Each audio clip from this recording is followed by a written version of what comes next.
Cerca Teleeuropa sul tuo Play Store o Apple Store e scarica la nostra app.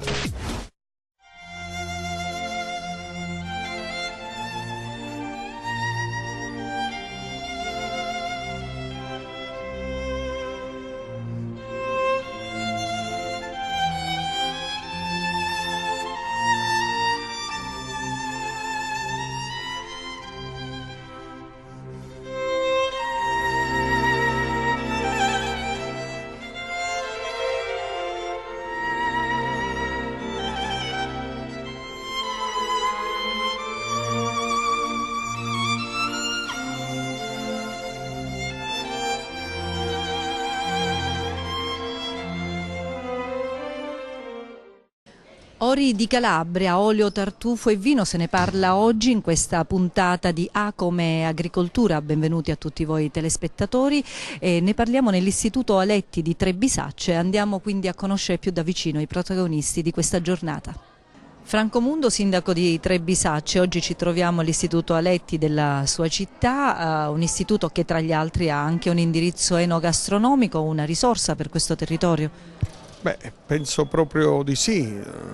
L'Istituto Aletti ormai non è nuovo a questo tipo di iniziative, soprattutto per quanto concerne la promozione delle tipicità locali.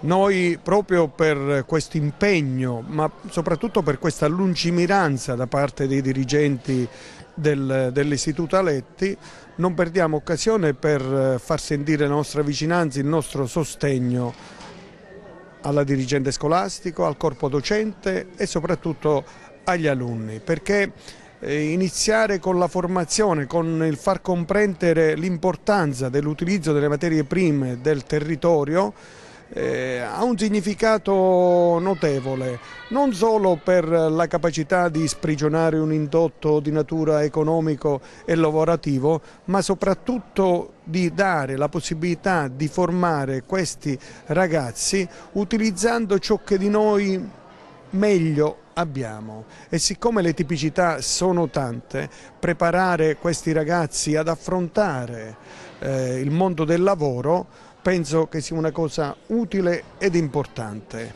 Vogliamo ricordare alcune di queste tipicità? Si parlava prima della bionda del territorio.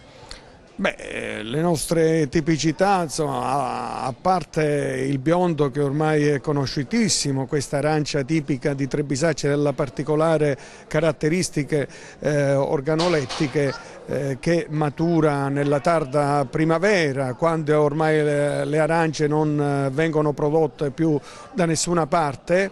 È un prodotto sul quale noi abbiamo scommesso e stiamo sostenendo con tante iniziative. La settimana prossima la mia delegata, la dottoressa Cinapuri, sarà in Toscana proprio per promuovere questa arancia che ormai tutti conoscono grazie alla promozione che abbiamo inteso fare in questi anni.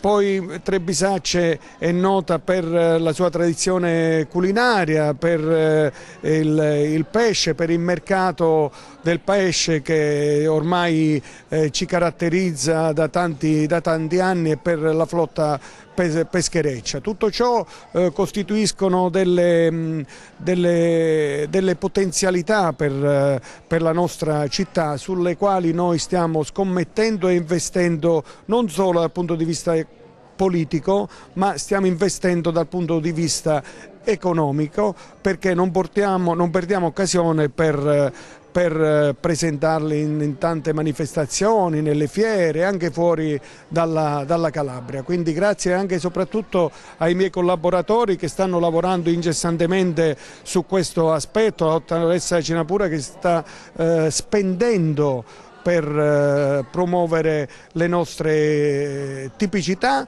ma anche per formare i ragazzi unitamente alle scuole, per dare la possibilità anche della formazione dei mestieri in agricoltura, come potatori, come professionisti dell'agricoltura, che è un mondo a noi molto vicino e sul quale noi dobbiamo scommettere se vogliamo dare un futuro a questi ragazzi, cercando di coniugare le nostre tradizioni, le nostre bellezze con le professionalità che possono uscire da questa splendida scuola. Siamo con Mario Galima dell'Associazione Tartufi e Tartufai del Pollino e delle Serre. Ci rincontriamo per la seconda volta. Questo è un territorio, diciamo, vicino a Castrovillari, eppure diverso. È diverso, ma sì, è diverso perché in effetti non è nell'area aerale del parco, però noi abbiamo anche voluto allargare un po' quella che è la partnership con l'Alto Ionio e quindi con i paesi viciniori, anche perché in effetti che succede? Succede che abbiamo anche un po' di tartufo bianco nell'Alto Ionio, appunto nella zona di Castroreggio, nella zona che poi rientra nel parco. Ma comunque noi ci stiamo dando una dimensione più ampia, quindi a più ampio respiro in tutti i sensi, anche dal punto di vista della collaborazione con gli enti, con le forze dell'ordine, con le scuole che poi noi, uno dei nostri come dire, punti salienti nel nostro statuto è proprio la formazione, fare cultura attraverso il tartufo per salvaguardare quello che è il territorio, per promuovere e per gestire anche quella grande biodiversità che abbiamo all'interno del nostro territorio, delle nostre montagne, e poi la collaborazione con gli enti. Io tante volte lo dico e lo voglio affermare ancora una volta, noi dobbiamo collaborare con gli enti, perché gli enti hanno anche nei loro statuto, negli statuti degli enti abbiamo tanti punti in comune, come per esempio il territorio, cioè l'ente parco che cosa deve fare? Deve salvaguardare quello che è il territorio, gli usi, i costumi, le tradizioni, la biodiversità, come sta facendo, la biodiversità del territorio, nell'ottica di una salvaguardia totale. E quindi noi che dobbiamo fare? Dobbiamo certamente rispettare quelle che sono le leggi, quelli che sono i regolamenti, e proprio riguardo al tartufo in particolare, noi che abbiamo l'opportunità di guardare la montagna sotto questo aspetto ci rendiamo conto che la stiamo un po', non dico trascurando, ma la stiamo ferendo, ecco. Se noi andiamo con le zappe a tartufi non ci andremo più. E così questo discorso è valido per tante altre cose. Ecco, lei parla di sinergia tra gli enti, ma per rispettare l'ambiente c'è bisogno anche di una sensibilità del cittadino. Si fa anche qualcosa in merito a questo argomento? Guardi, noi siamo qui non soltanto per promuovere il tartufo, ma abbiamo la sala piena di studenti. Ecco, creiamo cultura dalla base, perché saranno i prossimi fruitori sia del tartufo che dell'olio, che del vino, delle tradizioni, di tutto quello che ne deriva, ma saranno i fruitori del territorio, dell'ambiente, per cui bisogna essere ambientalisti giornalmente, cioè ogni giorno noi dobbiamo far sì. Se io l'altro giorno distrattamente stavo buttando una carta per terra, mia nipotina mi ha detto no, ma come, pure tu? Ecco, questo è perché delle volte non pensiamo a quello che si va a creare, a quello che si va a fare. Se Madre Natura ci pensa, diciamo, a tutelare l'ambiente, poi diciamo i più discoli siamo sempre noi umani. Eh sì, perché ma adesso ultimamente voglio dire, cioè, stiamo facendo scempio di tutto, siamo arrivati, Mattarella ieri ha lanciato uno dei suoi appelli, dice che rischiamo una crisi climatica globale. È vero, ancora facciamo in tempo a metterci, non voglio fare un appello ambientalista perché non è nel mio ruolo, però bisogna certamente cambiare registro, cioè i boschi, noi abbiamo dei boschi che ancora sono quasi incontaminati e non perdiamoli pure questi. Insomma, la Calabria sta perdendo il mare perché i depuratori non funzionano. Ecco, perdiamo pure la montagna e perdiamo il turismo. Signori, siamo surclassati dalla Spagna e dalle altre regioni italiane, voglio dire, la Calabria anche in questo sta diventando fanalino di coda. Se poi pensiamo a tutti quelle che sono i rischi ambientali degli imprenditori anche in questo campo, e ne sappiamo qualcosa ultimamente, allora diamoci una regolata, dottoressa. Ultima domanda, ha parlato di turismo, si può pensare a un turismo enogastronomico basato proprio sul tartufo? E come no? Ci sono regioni che ci campano col tartufo, vedi l'Umbria, certamente hanno la cultura del tartufo, non a questi livelli, però c'è stata gente che dal punto di vista imprenditoriale ha investito, ma ha investito nel tartufo, non in pseudo, voglio dire, adesso c'è la chimica per esempio, usano il tartufo anche. Quindi noi garantiamo, salvaguardiamo e come dire, certifichiamo, se voglio usare questi termini un po' pesanti, che il tartufo che noi mangeremo oggi è il tartufo che viene dall'ente Parco Pollino. Io stesso sono andato a cavallo con i miei cani. Quindi. Siamo con Gina Bavasso dell'azienda agricola Maradei per parlare del moscato di Saracena, ma non solo. Salve, buongiorno.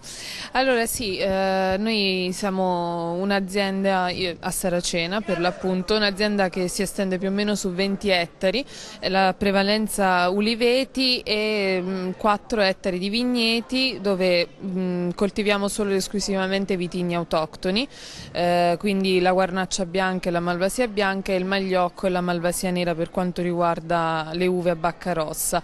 Guarnaccia bianca e malvasia bianca che sono i vitigni principali che si usano per produrre il mosto che fa parte della produzione del moscato, insieme ad altri 2 vitigni rarissimi, neanche ancora censiti, che sono l'Odoacra, un vitigno molto aromatico, profumatissimo, e il ormai famoso, meno male, moscatello di Saracena, che è denominato proprio di Saracena perché le qualità organolettiche, il colore, in quello specifico modo le riesce ad ottenere solo ed esclusivamente sulle nostre colline.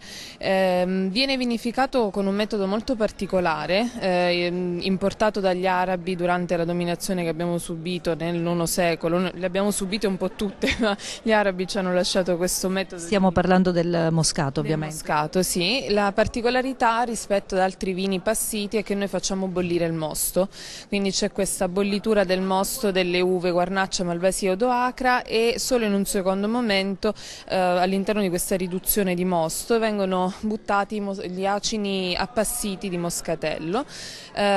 Quest'unione fa ripartire la fermentazione che si è arrestata precedentemente con la bollitura, si fa fermentare, dipende dai produttori, c'è chi sceglie il legno, chi l'acciaio, non c'è un metodo scientifico preciso, e anche perché in realtà la produzione di moscato a Saracena è dominio di tutta Saracena, privatamente ogni singola famiglia lo produce e quindi ognuno ha il proprio segreto, il proprio metodo di produzione, le proprie specifiche. Ha delle particolarità con ricette, sì, molte segretissime, cioè io, le signore, prima di poterti insomma, far insegnare bene una determinata particolarità, insomma, devi lavorarci molto. Cioè sono molto gelosi delle proprie ricette. Sì, ce n'è una generale, poi appunto i segreti, per l'appunto sono segreti, non sempre riesci a carpirli, però noi Quindi siete riusciti a fare una vostra ricetta carpendo da tante altre informazioni ricevute? Diciamo che la produzione di moscato per quanto riguarda la nostra famiglia viene prodotto da sempre. Magari abbiamo aggiustato il tiro su alcune cose, però è una ricetta antichissima, non l'abbiamo estrapolata, c'è sempre stata, insomma. Parliamo anche degli altri prodotti. Sì, noi oltre a produrre il moscato di Saracena produciamo altre 6 diverse etichette di vino, sono 3 bianchi e 2 rossi, sempre utilizzando esclusivamente i nostri vitigni autoctoni, quelli che ho nominato prima, e produciamo in naturale, nel senso che tutta la vinificazione avviene senza usare nulla di chimico, cioè non facciamo partire le fermentazioni inoculando lieviti selezionati, partono naturalmente solo con i lieviti indigeni, cioè quelli già presenti sulle bucce delle uve, non controlliamo la temperatura, quindi il mosto segue tutto un andamento naturale e non filtriamo al momento dell'imbottigliamento, quindi questo poi permette che quella materia che rimane all'interno del vino riesca a trattenere tutta una serie di profumi, odori, gusti che poi differenziano in maniera particolare i vini. Differenziano tra l'altro da stagione a stagione? C'è questo rischio? Sì, tantissimo, sì, è vero. Ci sono annate... Dipende molto dalle annate, sì, dal caldo che può fare, le temperature, le piogge che purtroppo sono sempre meno, siamo dispesi sotto questo punto di vista, c'è davvero un problema. La 2017 per esempio è stata un'annata terribile, non ha piovuto per mesi, le uve ha fatto un caldo torrido da maggio ad ottobre e quella è stata un'annata molto difficile e difatti con la vinificazione naturale ci sono tanti vantaggi da un lato, dall'altro l'unico svantaggio è che non sempre si possono garantire annate con scadenze fisse, quindi per esempio appunto la 2017 ha bisogno di lavorare ancora un po', penso che uscirà prima la 18 che invece è stata un'annata meravigliosa, anziché la 17 che ha bisogno ancora di affinamento. Un'ultima domanda, manca il rosato, è una scelta? No, il rosato c'è, mi sono scordata di dirlo, perché abbiamo iniziato a produrlo con la vendemmia 2018 e quindi ancora non è imbottigliato, stiamo ancora lavorando sull'etichetta, mi sono semplicemente scordata di nominarlo. No, c'è. E in realtà poi il Magliocco e la Malvasia nera si prestano in maniera perfetta alla vinificazione del rosato, sì. Siamo con Franco Sergio, consigliere regionale e presidente della prima commissione affari costituzionali. Anche lei, dottor Sergio, oggi è qui a Trebisacce, si parla di territorio soprattutto. Ma oggi penso che se vogliamo veramente valorizzare la nostra storia di Calabria dobbiamo partire proprio dal territorio, dobbiamo partire da quello che noi riusciamo a produrre, dobbiamo valorizzarlo perché da lì possiamo trarre le condizioni per una crescita economica e non solo. Abbiamo dei prodotti importanti di nicchia, alcuni oggi sono messi sotto osservazione da un convegno dedicato in questo istituto. Approfitto per dire che queste scuole, come dire, possono aiutare i giovani a specializzarsi nella conoscenza dei prodotti tradizionali e farne un valore aggiunto, come diceva prima il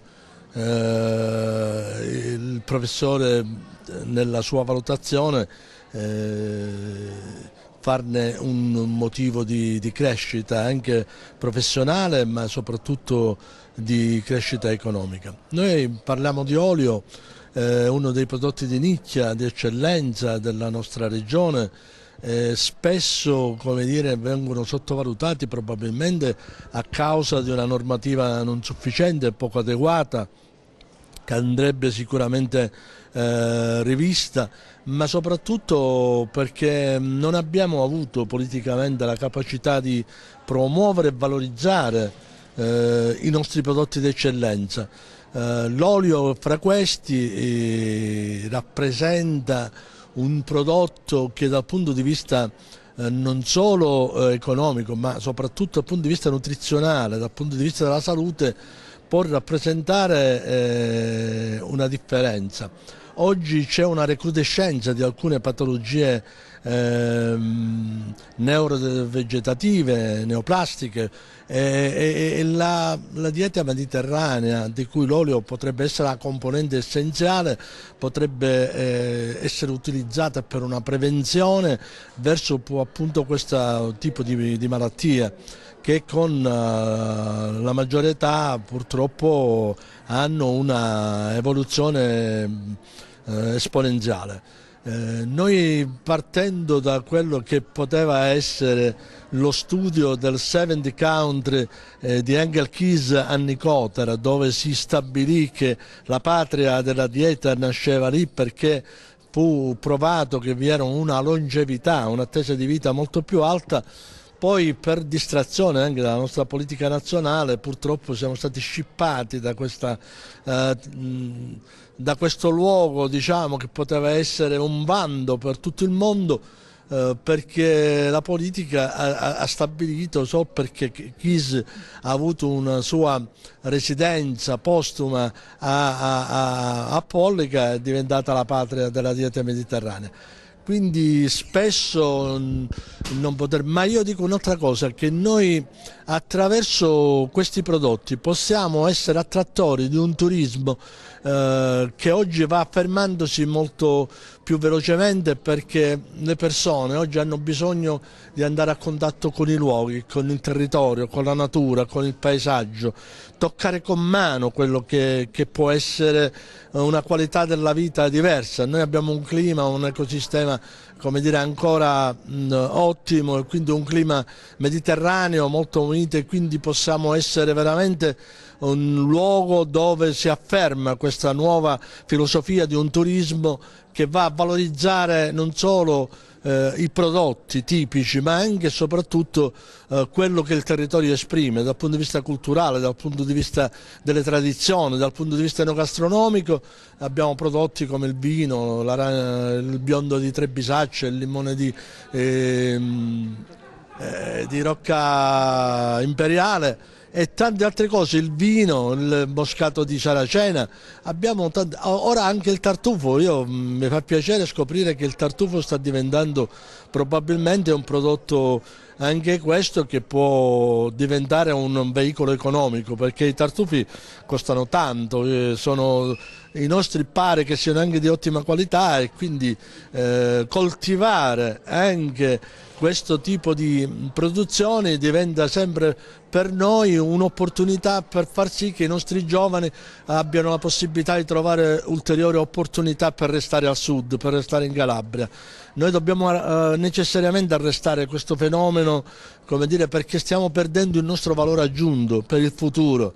Il futuro si gioca sui giovani, se noi li lasciamo andare via, voglio dire, questo è un danno biologico che avremo nei prossimi 20 anni nella nostra regione, anche per la formazione di una nuova classe dirigente capace di guidare le speranze di una Calabria diversa, di una Calabria che possa veramente lasciare il fanalino di coda e diventare una eccellenza nelle eccellenze.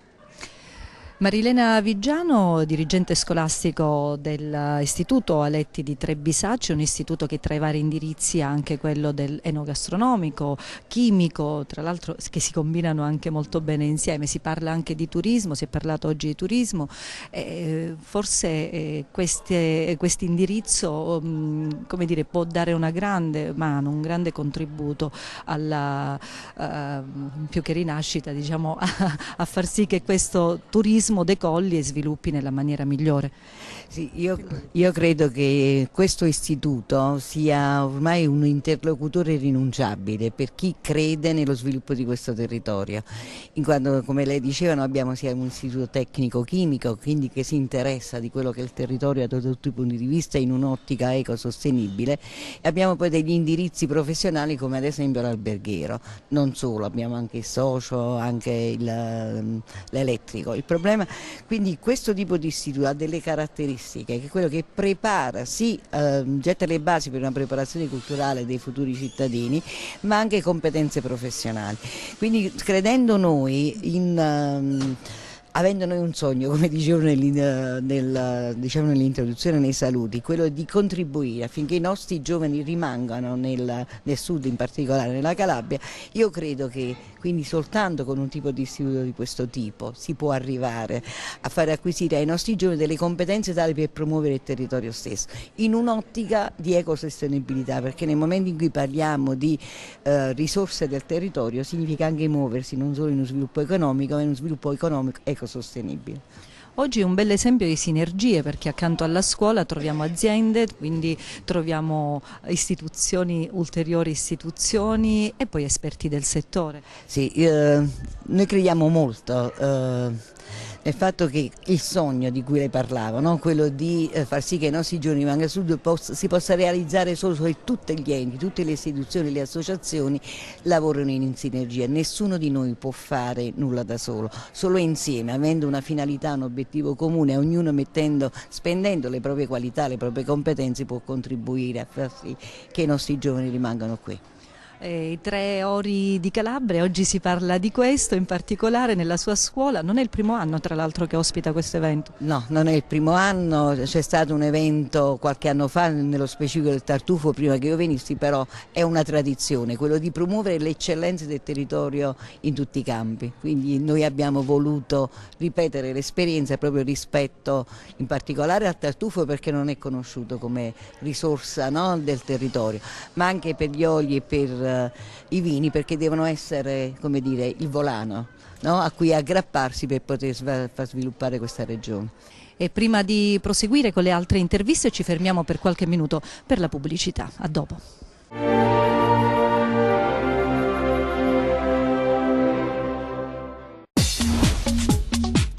Cerca Teleeuropa sul tuo Play Store o Apple Store e scarica la nostra app.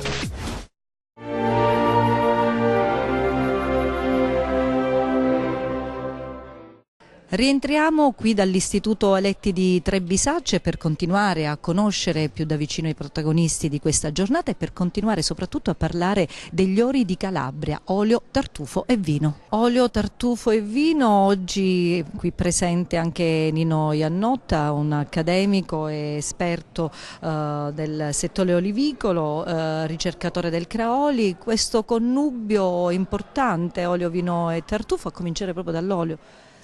Ah sì, noi è importante che andiamo a ricercare, diciamo, tutti i fattori che possano essere, diciamo, da motore per lo sviluppo territoriale calabrese, perché noi siamo nella necessità di promuovere uno sviluppo e pensiamo che questa sia la strada giusta, questa proprio della valorizzazione dei prodotti tipici nel campo enogastronomico.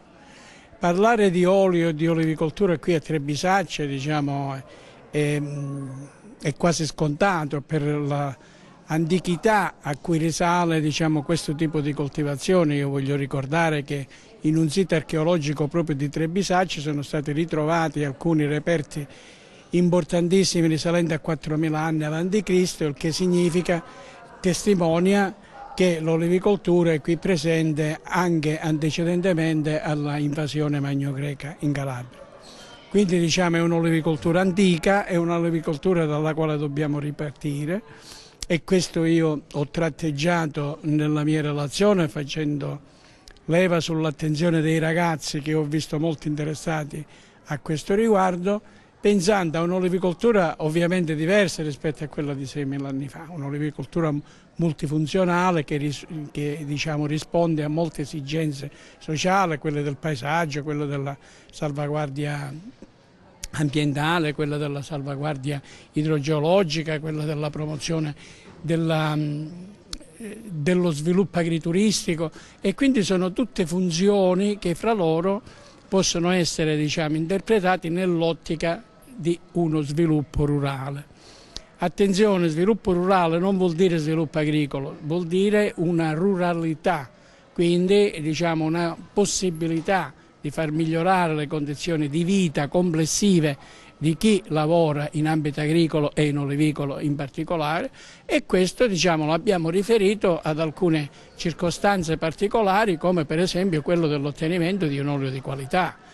Abbiamo messo in luce come per avere un olio di qualità questo olio deve rispondere a diverse esigenze, non solo a quelle merceologiche a cui siamo abituati, cioè l'acidità, il numero di perossidi, le costanze spettrofotometriche, tanto per intenderci quelle che sono citate nell'attuale normativa ormai risalente al 2003 che riguarda l'olio extravergine d'oliva, ma c'è tutta una serie di altre sfaccettature della qualità come la qualità nutrizionale, la qualità salutistica, la qualità organolettica, che tutti insieme devono dare la caratterizzazione generale della qualità. Ora, diciamo, dal punto di vista normativo questo obiettivo è raggiungibile soltanto attraverso la certificazione che attualmente sono in vigore, quali per esempio quelli del biologico, quello dell'integrato, ma soprattutto quello dell'IGP. Io nella mia relazione ho fatto riferimento che l'olio ottenuto in Calabria è marchiato olio IGP di Calabria, vuol dire olio di altissima qualità, perché a monte della produzione, della certificazione di olio IGP di Calabria c'è un disciplinare che stabilisce tutti i paletti, i parametri entro cui questo olio deve stare, a cominciare dalla quantità di acido oleico, per proseguire, diciamo, con la quantità dei polifenoli, quelle delle vitamine, degli steroli e così via, tutti i prodotti salutistico-nutrizionali più importanti.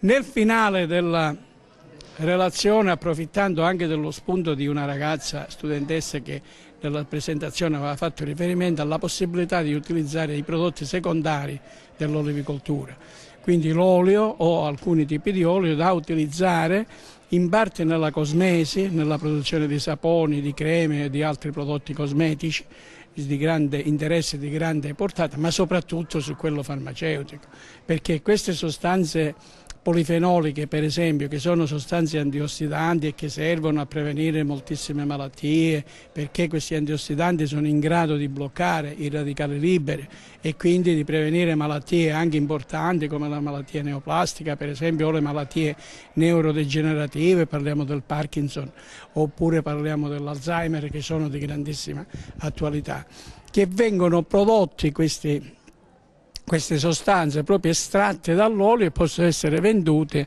attraverso la rete commerciale farmaceutica.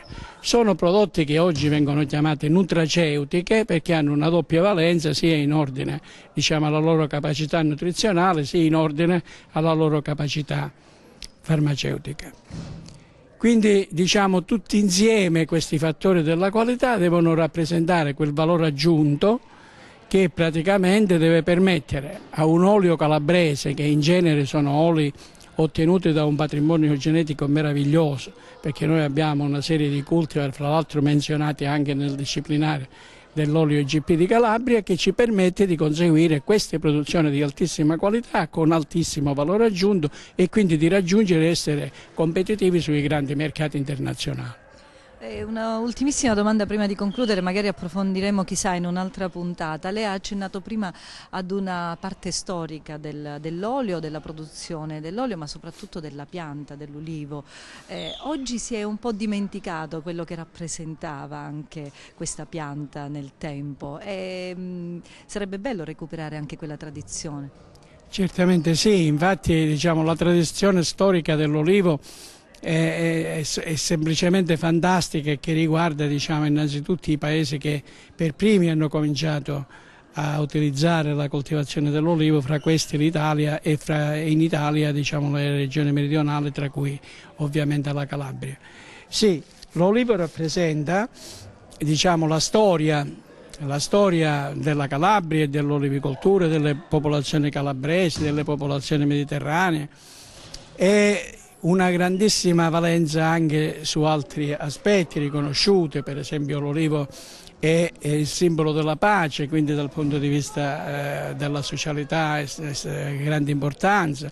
Non dimentichiamo anche dal punto di vista religioso che cosa rappresenta l'olivo e l'olio che è utilizzato anche nelle funzioni eucaristiche più importanti, pensiamo per esempio all'olio santo, alla cosa eccetera. Quindi le lampade votive. Le lampade votive e quindi diciamo tutto un patrimonio storico, per non parlare di quello paesaggistico che è qualcosa di unico, di fantastico, di meraviglioso.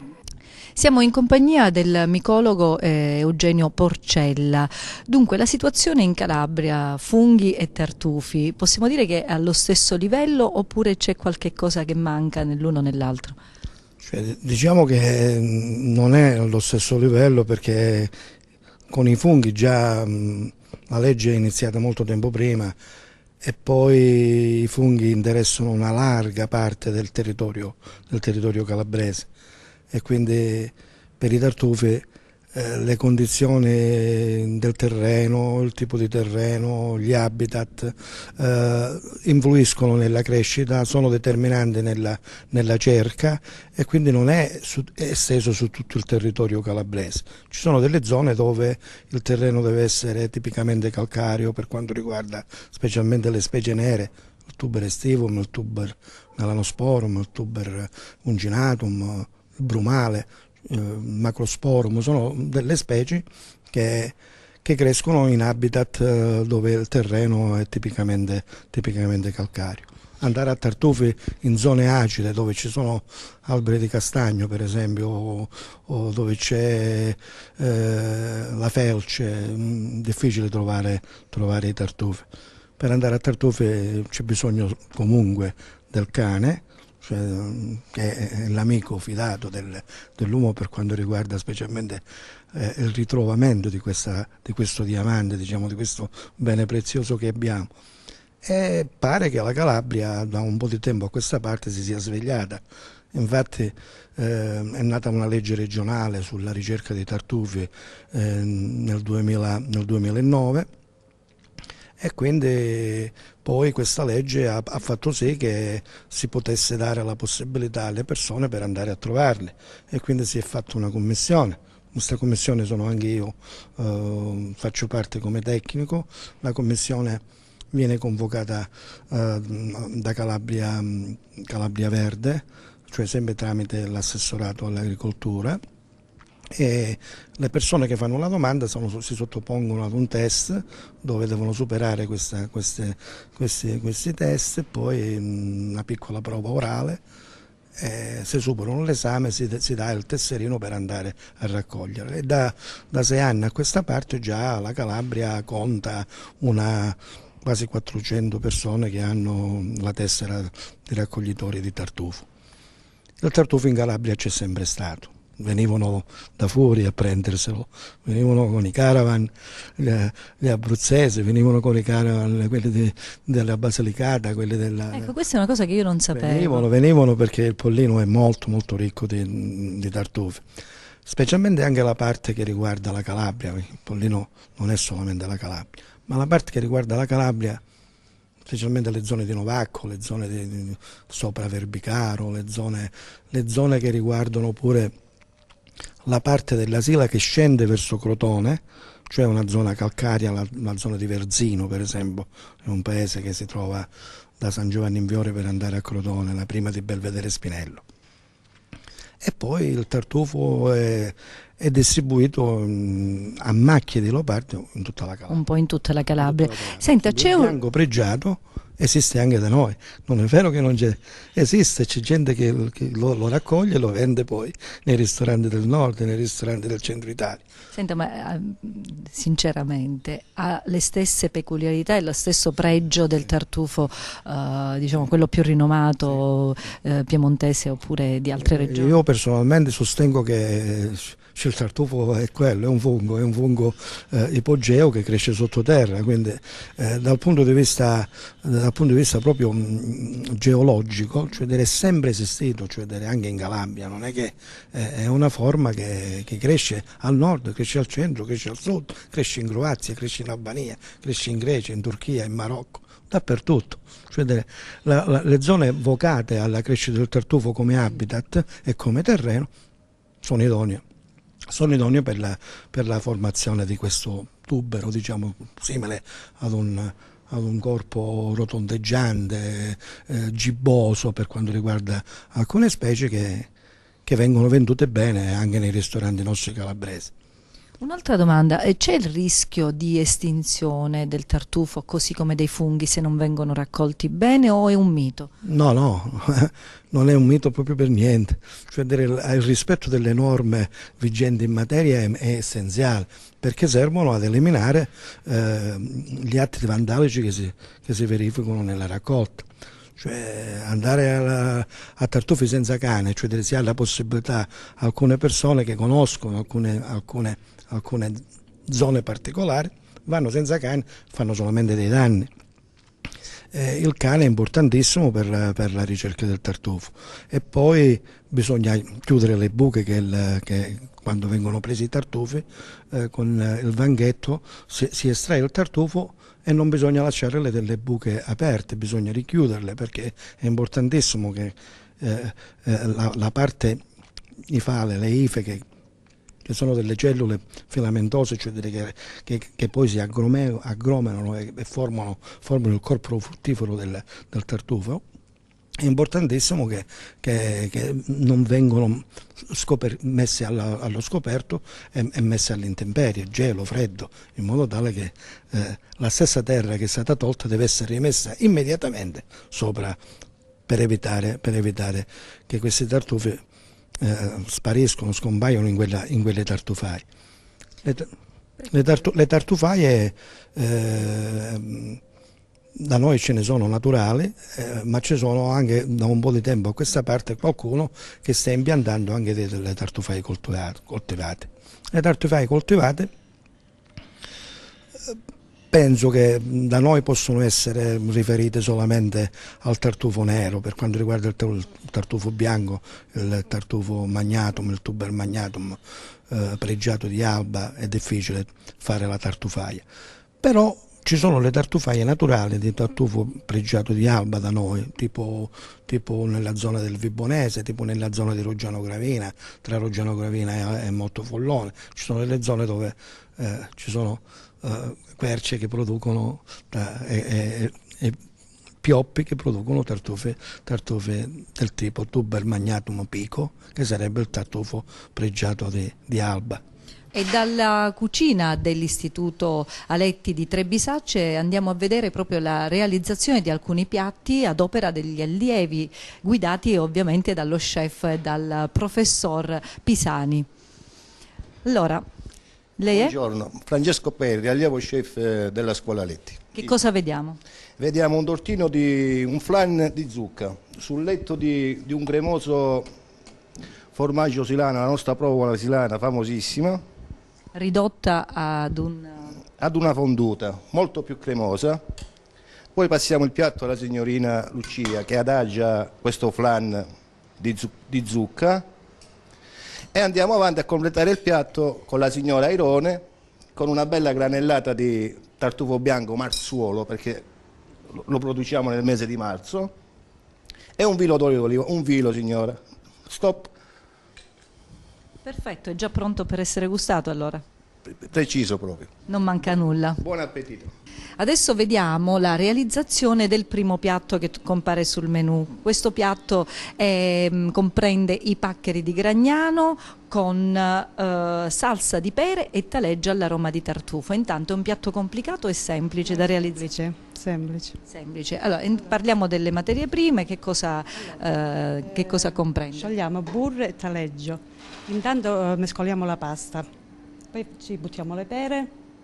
Le pere sono state ridotte a cubetti, fresca, la pera è fresca? Sì, la pera è fresca. Poi impiattiamo la pasta, una volta mescolata con taleggio, e insaporiamo col tartufo. Anche qui che tartufo è? Sappiamo che tipo, prima si parlava del tartufo di marzo, è la stessa tipologia di tartufo? È un tartufo nero. È un tartufo nero, e poi io vedo a fianco che cosa c'è? Le pere. Ma sono pere essiccate, sembrano? Sì, essiccate al momento, sì. E allora quindi stiamo per impiattare, quindi le pere insieme al taleggio sciolto nel burro, il profumo del tartufo grattugiato e infine? E infine vediamo come viene impiattato. Quindi la pera è decorativa, quella essiccata? Sì, quella cubetta sì, e poi quella seccata. C'è dell'olio anche qui? Anche qua c'è dell'olio. Olio extravergine che non manca anche nel primo piatto. Grazie Rosetta. Niente. Con Isabella Todaro invece parliamo della realizzazione di un altro primo piatto, il risotto delle risaie di Sibari, rigorosamente di questa zona, con zafferano e salsiccia, ma ci sono altri ingredienti. Sì, perché è un procedimento un po' laborioso, in quanto viene fatta rosolare un battuto di cipolla in olio extravergine di oliva. Tra l'altro cipolla rossa. Cipolla rossa di Tropea. Tutti i prodotti nostri locali o comunque calabresi. Dopodiché si fa tostare il riso di Sibari. A metà cottura si aggiunge la salsiccia sbriciolata e ripassata in padella in precedenza. Dopodiché viene aggiunto, fatto mantecare il riso con lo zafferano, sempre prodotto nostro tipico della nostra zona, e dopodiché viene impiattato con l'aggiunta di cialde di parmigiano con zafferano e tartufo nero, e viene fatto anche una spolverata di tartufo. Le cialde come sono realizzate, in particolare parmigiano, zafferano, ma mi pare di vedere anche della polenta? Sì, c'è anche della polenta in aggiunta, poi viene fatta in padella in modo che si scioglie il parmigiano e si amalgama tutto insieme. Grazie. Le conclusioni le affidiamo al presidente del Consorzio e Valorizzazione dell'Olio di Calabria, GP Olio di Calabria, Massimino Magliocchi, un altro istituto che ci ospita durante questo nostro percorso di quest'anno, e ancora una volta l'olio insieme al tartufo e dal vino naturalmente. Sì, diciamo che oggi abbiamo parlato di quella che è l'enogastronomia del nostro territorio, con i suoi prodotti migliori, cioè olio, vino, tartufo, i prodotti della nostra terra, la realtà di quella che è la nostra Calabria, con prodotti eccellenti. E la cosa che a me ha fatto più piacere è essere qui con i giovani, di cui tanto parliamo del loro coinvolgimento, e oggi abbiamo visto l'entusiasmo che loro stanno veramente immettendo all'interno di quelli che sono i prodotti e la valorizzazione dei nostri prodotti, l'apprezzamento di questi prodotti, perché nei loro studi abbiamo visto e abbiamo sentito i ragazzi nelle loro esposizioni delle ricerche che hanno fatto sui prodotti, sull'uso dei prodotti in cucina, quindi abbiamo questi ragazzi che ci danno anche a noi un po' ci trasmettono il loro entusiasmo a proseguire su questa strada, al loro coinvolgimento, ad essere vicini a loro, trasmettergli anche la nostra esperienza, portarli anche a loro a livelli di eccellenze e di seguirli in quelli che sono i loro percorsi di inserimento nelle attività e nella società quotidiana. Ecco, ha ragione, un entusiasmo che contagia, ma che soprattutto stimola anche chi come lei dedica tutta una vita alla tutela e anche alla valorizzazione dell'olio d'oliva. Ai ragazzi far capire il valore di quello che è il nostro prodotto, ma anche il valore di quello che noi dobbiamo immettere sul mercato, ma con sicurezza e sotto la tutela di un marchio a garanzia dei consumatori.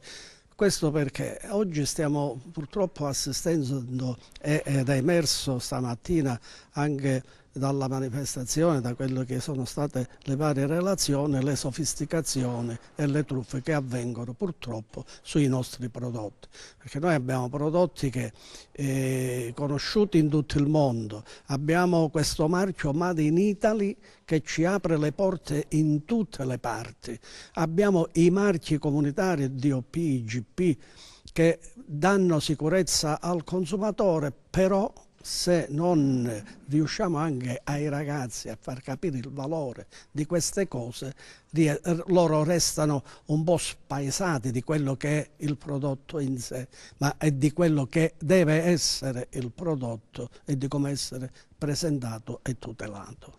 Ecco, a proposito, il marchio IGP è un marchio appunto di garanzia per il consumatore, ma c'è ancora tanto da fare, voglio dire, le istituzioni, quelle che devono poi provvedere con leggi speciali, particolari, sempre a tutela del prodotto finale, e ancora insomma devono stare vicine ai produttori sicuramente. Oggi per esempio è presente anche la Regione con la presenza del consigliere Franco Sergio. Sì, oggi abbiamo avuto questa presenza importante nella persona di Franco Sergio, che ci dà anche a noi una sicurezza, nel senso che portare questi temi all'interno delle istituzioni e portarle con le giuste, con le persone giuste, perché i nostri prodotti, il nostro territorio devono essere, e noi lo stiamo facendo, valorizzati il più possibile, ma devono essere anche tutelati dagli enti preposti. Questo perché la IGP o le IGP che abbiamo in Calabria, che identificano quindi un territorio preciso, un territorio e tutto quello che è il valore di questo territorio. E noi con i prodotti, legandoli al territorio, legandoli al turismo, legandoli a quella che è la nostra cultura, diamo ancora di più un valore a tutto l'insieme del nostro territorio regionale. E quindi dare la possibilità a chi vive, a chi lavora sulla nostra regione, di far sì che venga conosciuto per quello che è la sua eccellenza. Noi dobbiamo sfatare questo dire della Calabria che è un territorio anomalo. Così non è. La Calabria è bellezza, la Calabria è la culla del sole, è la culla di quelle che sono le culture magnocreche, cioè è storia, da tutta quella che è il nostro essere, il nostro valore, il lavoro dei nostri produttori, che c'è impegno, c'è passione, c'è entusiasmo, che si migliorano continuamente e crescono e fanno crescere bene a valorizzare i nostri prodotti. Quindi dobbiamo legarli bene e dobbiamo avere però, per far conoscere meglio queste produzioni, le nostre istituzioni, perché senza di loro il produttore non è che non va avanti ugualmente, ma non ha quella forza per far conoscere ed esprimere ancora meglio queste peculiarità. E chi più della pianta dell'ulivo racconta questa storia, se la porta dietro, racconta chi siamo oggi, ma soprattutto chi siamo stati, questa cultura mediterranea che viene anche dalla antica Grecia e che anche lì ha lasciato, come dire, delle tracce dell'uso e di questa meravigliosa pianta. Per finire parliamo un po' della scuola. Non è la prima scuola che incontra lei, trova delle persone, diciamo, molto disponibili come il dirigente scolastico di questa scuola, ma è così semplice entrare nelle scuole?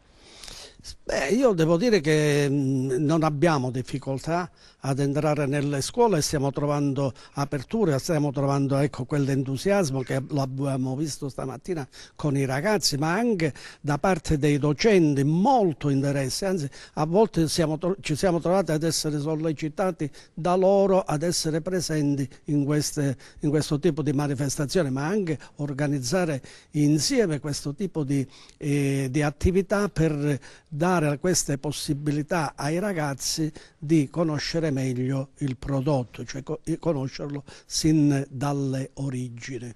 Ecco, oggi proprio un esempio di questa integrazione, scuola, istituzione, docenti, produttori, territorio, turismo, che cosa manca?